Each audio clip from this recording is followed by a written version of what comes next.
Hi friends, golden sparrow vlogs. ఎలా ఉన్నారు అందరూ?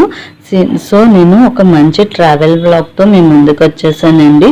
సో ఈ ట్రావెల్ వ్లాగ్ అయితే మహారాష్ట్రకి సంబంధించిన ట్రావెల్ వ్లాగ్ అనమాట. సో ఫస్ట్ వచ్చేసి మేము ఔరంగాబాద్ మహారాష్ట్రలో ఉన్న భద్రమారుతి టెంపుల్కి అయితే వచ్చేసాము. అవుట్ సైడ్ వ్యూ అయితే ఇలా ఉంటుంది అండ్ లోపల అయితే ఇలా ఉంటుంది అనమాట. లోపల చాలా బాగుంది. సో క్యూ లైన్లో వెళ్ళి మనం స్వామివారిని దర్శించుకోవాలన్నమాట. అండ్ ఈ టెంపుల్లో ఒక స్పెషాలిటీ ఉంది. అదేంటి అంటే మనకి ఆంజనేయ స్వామి అంటే హనుమాన్ మనకి యోగముద్ర అవతారంలోని దర్శనం ఇస్తారనమాట. అంటే స్లీపింగ్ పొజిషన్లో ఉంటారనమాట. ఇక్కడ మన ఇండియాలోని ఓన్లీ 3 ప్లేసెస్లోనే ఇలాగా హనుమాన్ టెంపుల్స్ అనేవి ఉన్నాయన్నమాట. ఇలాగా స్లీపింగ్ పొజిషన్లోని దర్శనం ఇచ్చేవి. ఫస్ట్ వచ్చేసి భద్రమారుతి టెంపుల్, మహారాష్ట్ర ఔరంగాబాద్ అంటే ఈ టెంపుల్ అనమాట.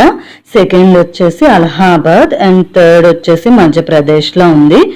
సో చూడండి, విగ్రహాన్ని జూమ్ చేసి చూపిస్తున్నాను. చాలా బాగుంది కదా. నేనైతే చాలా హ్యాపీగా ఫీల్ అయ్యాను అనమాట. ఇలాగ దర్శనం ఇచ్చారు. నెక్స్ట్ వచ్చేసి మినీ తాజ్ మహల్ అనమాట. ఇదేంటి తాజ్ మహల్ని పట్టుకొని మినీ తాజ్ మహల్ అంటుంది అనుకుంటున్నారా? ఇది ఒరిజినల్ తాజ్ మహల్ అయితే కాదండి. మనకి ఒరిజినల్ తాజ్ మహల్ ఆగ్రాలో ఉంది. ఈ మినీ తాజ్ మహల్ అనేది మనకి ఔరంగాబాద్ మహారాష్ట్రలో ఉందన్నమాట. ఇది చూడడానికి సేమ్ తాజ్ మహల్ లాగే ఉంటుంది అండ్ కన్స్ట్రక్షన్ కూడా ఇంచుమించు అలాగే ఉంటుంది అనమాట. తాజ్ మహల్ లాగే దీన్ని కూడా మనకి కన్స్ట్రక్షన్ చేశారు. అండ్ ఈ మినీ తాజ్ మహల్ అసలు పేరు, దాని స్టోరీ అనేది నేను మీతో షేర్ చేస్తానండి. సో దీని అసలు పేరు వచ్చేసి మనకి బీబీకా ముక్బారా అనమాట. బీబీకా ముక్బారా అంటే the tomb of A lady అంటే ఒక మహిళా సమాధి అని అర్థం అనమాట. లోపల ఆ సమాధి అనేది ఉంటుందన్నమాట. సో అసలు ఏంటి అంటే 17th సెంచరీ అంటే 17వ శతాబ్దంలోని ఔరంగజేబ్ కొడుకు ఆజం షా అనే అతను వాళ్ళ అమ్మకి గుర్తుగా దీన్ని కట్టారనమాట. వాళ్ళ అమ్మగారి పేరు వచ్చేసి మనకి రబియా ఉల్ దురానీ. ఆమెకి ఇంకొక పేరు కూడా ఉంది. అదేంటి అంటే దిల్ రాస్ బాను బేగం అనే పేరు ఉందన్నమాట. ఆమెకి గుర్తుగా దీన్ని వాళ్ళ కొడుకు కట్టించారు. అంటే ఆజం షా అనే అతను దీన్ని కట్టించారనమాట. లోపల వాళ్ళ అమ్మగారి సమాధి కూడా ఉన్నది. అది కూడా నేను మీకు చూపిస్తాను చూడండి.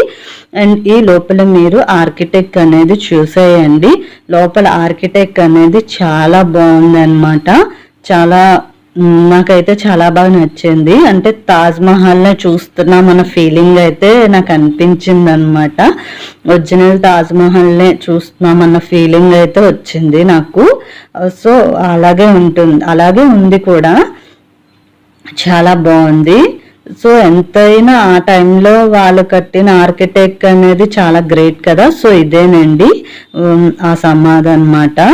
లోపలికి అంటే కిందకి మనకి వెళ్ళలేదు, ఇలా పైనుంచే చూడాలన్నమాట. ఇదైతే మనకి కిందకు ఉంటుంది సమాధి అనేది, మనం పైనుంచి చూడాలి. సో అది వాళ్ళ అమ్మగారి సమాధి అనమాట. ఆమెకి గుర్తుగా దీన్ని కట్టించారనమాట. అండ్ బయట కూడా ఇదిగోండి ఆర్కిటెక్ట్ ఇలా ఉంటుంది ఎంట్రన్స్ లోనమాట. అండ్ ఇక్కడ టికెట్ కూడా ఉంటుంది ఎంట్రన్స్ లోనే. టికెట్ కాస్ట్ వచ్చేసి పర్ హెడ్ మనకి 25 రూపీస్ తీసుకుంటున్నారు. అండ్ ఫారినర్స్కి అయితే సపరేట్గా ఉంటుందన్నమాట అమౌంట్ అనేది. అది ఎంతో నాకు ఐడియా లేదు. సో ఎంట్రన్స్ అనమాట ఇది. ఇక్కడే మనకి టికెట్ కౌంటర్ ఉంటుంది. ఇక్కడ టికెట్ తీసుకొని మనకి లోనికి వెళ్ళిపోవడమే. అండ్ వీడియో అనేది ఇక్కడితో ఎండ్ చేస్తున్నాను. మీకు వీడియో నచ్చిందని అనుకుంటున్నాను. నచ్చితే లైక్ చేయండి, షేర్ చేయండి అండ్ సబ్స్క్రైబ్ చేయండి. Bye bye. వీడియోని ఇక్కడితో ఎండ్ చేస్తున్నాను.